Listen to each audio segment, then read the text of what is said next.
بسم اللہ الرحمن الرحیم۔ السلام علیکم ورحمۃ اللہ وبرکاتہ۔ بسم اللہ الرحمن الرحیم۔ عزیز طلباء اکرام، ایم اے اسلامیات کی مضمون تاریخ اسلام کا آج ہمارا سبق نمبر 55 ہے، جس کا عنوان ہے ٹیپو سلطان کا تعارف اور ان کی خدمات۔ تو نیا سبق شروع کرنے سے پہلے ہم گزشتہ سبق کا خلاصہ دیکھتے ہیں۔ پچھلے سبق میں ہم نے مولانا ظفر علی خان کے مختصر حالات زندگی کے بارے میں اور ان کی خدمات کے حوالے سے گفتگو کی تھی۔ تو ان کے مختصر حالات زندگی میں ہم نے ان کی ولادت کے حوالے سے پڑھا، ان کی تعلیم و تربیت کے حوالے سے ہم نے پڑھا کہ تعلیم کا حصول انہوں نے کہاں سے، کس طریقے سے اور کن حالات میں کیا تھا۔ ایسے ہی ان کی صحافت کے حوالے سے ہم نے پڑھا۔ ایسے ہی آخر میں ہم نے ان کی وفات کے بارے میں تذکرہ کیا تھا، اور ساتھ ہی ہم نے ان کی سیاسی، ادبی اور جو ملی خدمات تھیں، ان خدمات کے حوالے سے ہم تفصیلاً پڑھ چکے ہیں۔ اور ان کی خدمات میں ہم نے زمیندار کی ادارت کے بارے میں پڑھا کہ زمیندار اخبار جو ان کے والد محترم نے نکالا تھا، تو اس کی ادارت والد صاحب کی وفات کے بعد انہوں نے سنبھال لی تھی، اور پھر زمیندار اخبار جو ہے وہ پورے ہندوستان کے مسلمانوں کی ایک آواز بن گیا تھا۔ ایسے ہی نیلی پوش تحریک انہوں نے چلائی کہ جب مسجد کے ایک حصے کو گرا دیا گیا تھا تو اس کے خلاف نیلی پوش تحریک انہوں نے چلائی۔ ہم نے پڑھا تھا کہ اس میں جتنے لوگ شریک تھے انہوں نے نیلی پوشاک پہنی ہوئی تھی، نیلے رنگ کے کپڑے پہنے ہوئے تھے، تو اس لیے اس کو نیلی پوش تحریک کہا جاتا تھا۔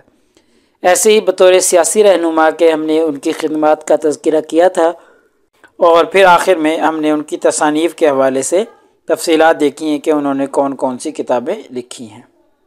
تو آج کے اس سبق میں انشاءاللہ ہم ٹیپو سلطان کے مختصر حالات زندگی کے حوالے سے گفتگو کریں گے، اور ان کی سیاسی خدمات وغیرہ اور جو بھی ان کی خدمات ہیں ان خدمات کا تذکرہ ہم کریں گے۔ تو ٹیپو سلطان کے سب سے پہلے ہم مختصر حالات زندگی دیکھیں گے، اور ان کے مختصر حالات زندگی میں ان کی ولادت کے حوالے سے گفتگو کریں گے، ان کی تعلیم و تربیت کے حوالے سے گفتگو کریں گے، اور ان کی شہادت کے حوالے سے انشاءاللہ ہم تبصرہ کریں گے۔ تو ان کی خدمات کے حوالے سے اگر ہم دیکھیں گے تو عدل و انصاف کے حوالے سے ان کی خدمات کا جائزہ لیں گے، ایسے ہی ان کی ایجادات کے حوالے سے جائزہ لیں گے، ایسے ہی اردو اخبار کا بانی ان کو قرار دیا جاتا ہے، تو اردو اخبار کے بانی کے طور پر ان کی خدمات کا جائزہ لیں گے، ان کی تجارتی پالیسیاں دیکھیں گے، ایسے ہی اینگلو میسور جنگیں جو ہوئی ہیں، اور آخری اور چوتھی جو اینگلو میسور جنگ تھی اس میں آپ کی شہادت بھی ہوئی ہے، تو انہی اینگلو میسور جنگوں کے حوالے سے بھی انشاءاللہ ہم تذکرہ کریں گے اور ٹیپو سلطان کی خدمات کا جائزہ لیں گے۔ تو چلیے سب سے پہلے ہم ٹیپو سلطان کے مختصر حالات زندگی کے حوالے سے گفتگو کرتے ہیں۔ تو آپ کی ولادت جو ہے، تاریخی ولادت 20 نومبر 1750 عیسوی ہے۔ آپ کے والد کا نام حیدر علی تھا، جو کہ میسور کے حکمران تھے، اور ٹیپو سلطان کا جو اصل نام ہے وہ تھا ٹیپو مستان، اور آپ کو آپ کے دادا کی طرف منسوب کرتے ہوئے، چونکہ آپ کے دادا کا نام فتح محمد تھا، تو فتح محمد کی طرف منسوب کرتے ہوئے آپ کو فتح علی بھی کہا جاتا تھا۔ تو یہ ٹیپو مستان بھی، چونکہ مستان ایک ولی تھے اس زمانہ میں، تو ان کی طرف نسبت کرتے ہوئے آپ کو ٹیپو مستان، اور آپ کے دادا کی طرف نسبت کرتے ہوئے آپ کو فتح علی کہا جاتا تھا۔ اگر آپ کی تعلیم و تربیت کے حوالے سے دیکھیں تو آپ کے جو والد تھے حیدر علی جن کا نام تھا، انہوں نے آپ کی تعلیم و تربیت پر خصوصی توجہ دی، اور فوجی اور سیاسی جو امور تھے وہ شروع میں ہی، بچپن میں ہی ان کو سکھانا شروع کر دیے تھے، اور بچپن ہی میں، نو عمری میں ہی ان سیاسی امور میں حیدر علی نے اپنے بیٹے ٹیپو سلطان کو اپنے ساتھ ان معاملات میں شامل کر لیا تھا۔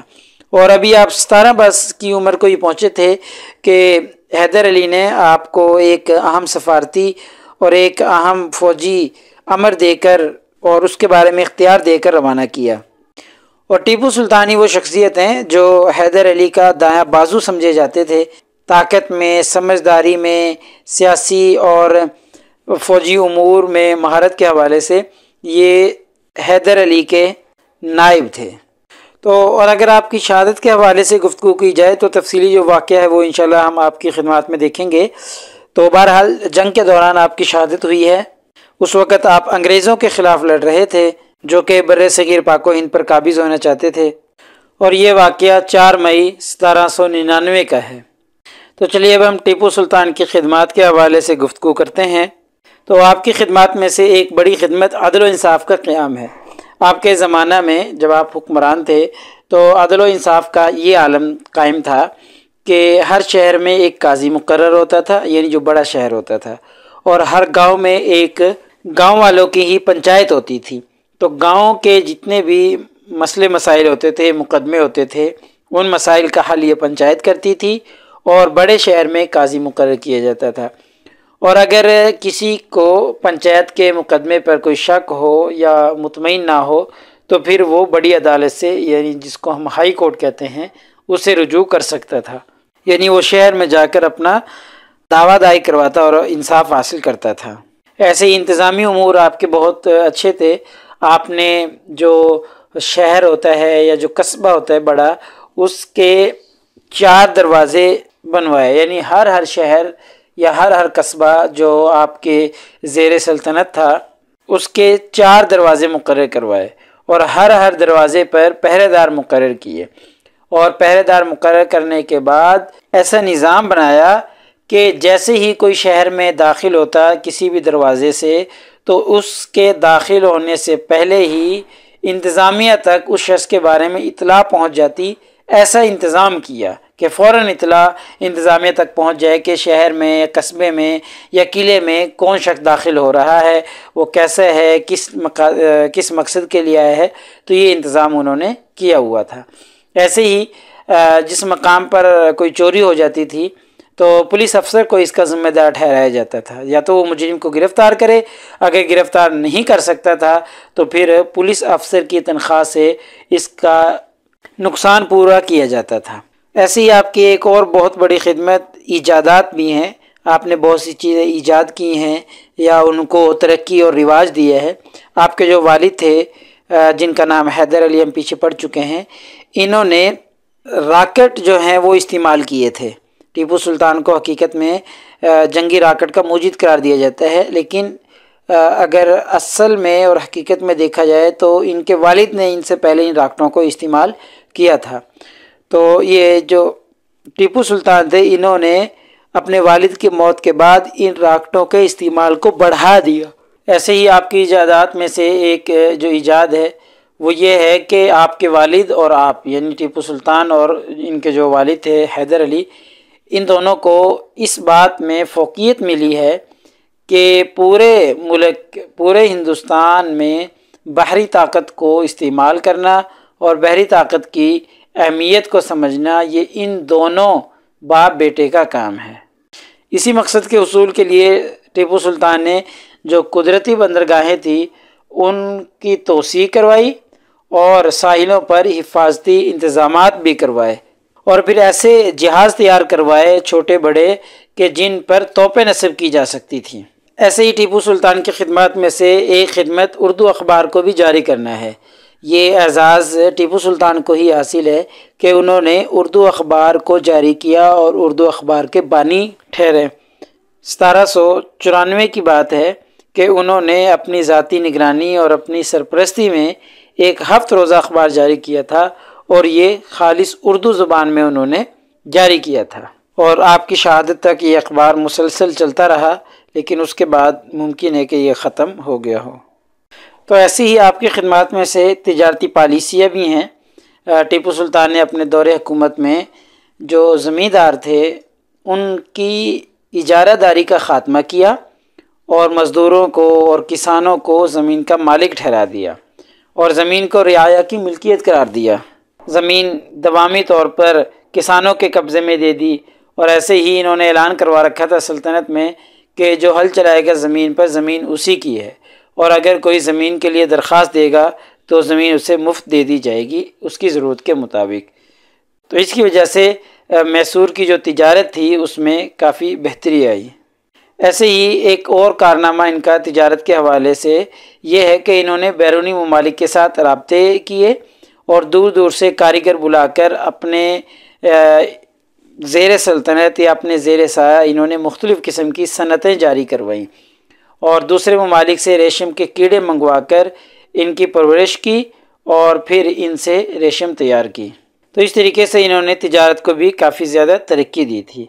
اور اب ان کی جو خدمات میں سے اینگلو میسور جنگیں ہیں، انہوں نے انگریزوں کو برصغیر پاک و ہند سے نکالنے کے لیے ان کے ساتھ مختلف مقامات پر جنگیں لڑی ہیں، اور بالخصوص ان کے والد محترم جو حیدر علی تھے، انہوں نے بھی انگریزوں کا 50 سال تک مقابلہ کیا ہے۔ تو اسی روش پر چلتے ہوئے انہوں نے بھی انگریزوں کا مسلسل مقابلہ کیا اور ہر میدان میں انگریزوں کو شکست دی۔ تو یہ ایک سلسلے کے ساتھ جنگیں ہوئی تھیں جو کہ 18ویں صدی کے آخری جو ہے 3 دہائیاں ہیں ان میں ہوتی رہی ہیں۔ ایک طرف ایسٹ انڈیا کمپنی تھی، انگریز تھے، اور دوسری طرف میسور کی سلطنت تھی۔ تو یہ ایک سلسلہ وار جنگیں ہوئی ہیں۔ پہلے ان کے والد حیدر علی نے ان جنگوں میں شرکت کی ہے، اور پھر اس کے بعد دوسری، تیسری اور چوتھی جنگ ہوئی ہے۔ اس چوتھی جنگ میں ٹیپو سلطان کی شہادت ہوئی ہے، اور یہ چوتھی جنگ جو ہے یہ سرنگا پٹم جو مقام تھا وہاں پر لڑی گئی تھی۔ تو اس جنگ میں قلعہ بند ہو کر سلطان نے لڑنے کا فیصلہ کیا تھا، اور کئی روز تک قلعہ بند ہو کر انگریز فوج کا مقابلہ کرتے رہے، لیکن 2 غدار جو کہ ان کے ہی وزیر تھے، ایک کا نام میر صادق اور دوسرے کا نام پورنیا تھا، انہوں نے اندرون خانہ انگریزوں سے ساز باز کر لی تھی اور وہ انگریزوں کے ساتھ مل گئے تھے۔ انگریزوں کو قلعے کے نقشے اور دیواروں کے نقشے وغیرہ فراہم کر دیے تھے، اور پورنیا جو تھا وہ اپنے دستوں کو لے کر سلطان کی فوج کے مختلف دستوں کو اپنے ساتھ لے کر پیچھے چلا گیا کہ جی ان کو تنخواہ دی جائے گی۔ تنخواہ دینے کے بہانے سے کچھ فوج کا حصہ وہ پیچھے لے گیا، اور جو میر صادق تھا اس نے انگریزوں کو نقشے فراہم کر دیے، تو جس کی وجہ سے انگریزوں نے قلعے پر قبضہ کر لیا، قلعے کی دیواریں توڑ دی اور سلطان کی شہادت ہوئی۔ تو یہ ٹیپو سلطان کے بارے میں مختصر ان کے حالات ہم نے دیکھ لیے، اور مختصر ترین طریقے سے ہم نے ان کی خدمات کا جائزہ لیا ہے۔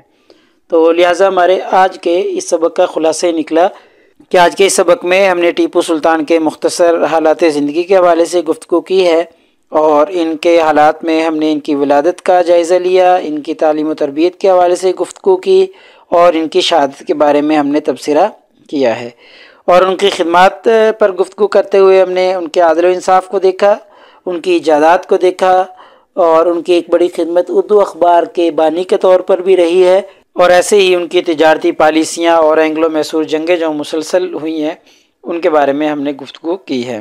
تو پیپر میں پوچھے جانے والے سوالات سے متعلق اگر ہم گفتگو کریں تو یہی ایک سوال کہ جی ٹیپو سلطان کے حالات زندگی پر گفتگو کریں اور ان کی جو خدمات ہیں ان خدمات کا جائزہ لیں۔ تو یہ ساری چیزیں ہم نے بالتفصیل دیکھ لی ہیں۔